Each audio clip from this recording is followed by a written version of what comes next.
திரு உதயநிதி அவர்களே, இப்ப இங்க கத்துறதெல்லாம் கொஞ்சம் தொலைக்காட்சி மூலியமா பார்த்து தெரிஞ்சுக்கங்க. நான் சொல்லல, பொதுமக்கள் சொல்றாங்க. திரு உதயநிதி அவர்களே, நான் எந்த இடத்துலையும் உங்க பெயரை குறிப்பிட்டு சொல்லல.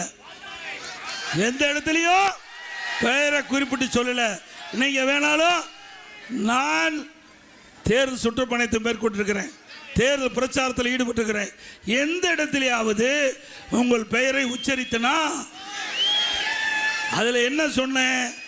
பால்டால் குடித்தவங்கெல்லாம் பஞ்சு டைலாக் பண்ணணும். பால்டால் குடித்தவங்கெல்லாம் பஞ்சு டைலாக் பேசணும்.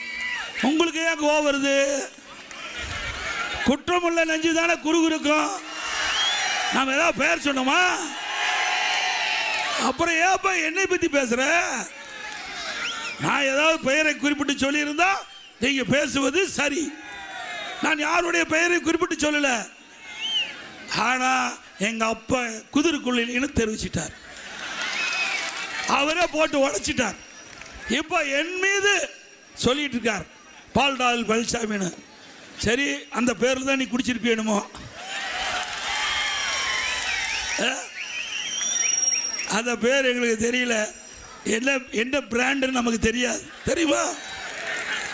திரு உதயநிதி அவர்களே, நீங்க ஒவ்வொரு பேச்சுக்கும் உங்களுடைய ஒவ்வொரு கருத்துக்கும் சரியான கருத்தா இருந்தால் நாங்கள் ஆமோதிப்போம்.